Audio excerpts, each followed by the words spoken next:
się z tobą codziennie. Ty dobrze wiesz, że czasami nie wychodzi mi to, nie. Ty dobrze o tym wiesz, że witam z tobą się co dzień. Mówię ci hello, cześć, dzień dobry, hej.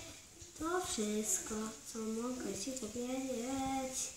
W moim sercu jest ukryte więcej słów niż te małe słówka.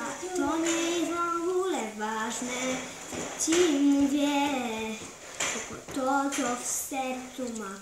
Posłuchaj dobrze mnie, zaraz ci wszystko wytłumaczę, wszystko z każdym szczegółem. Więc hej, hej, hej, hej, przywitaj się ze mną kiedyś. Hej, hej, hej, hej, przywitaj się ze mną kiedyś.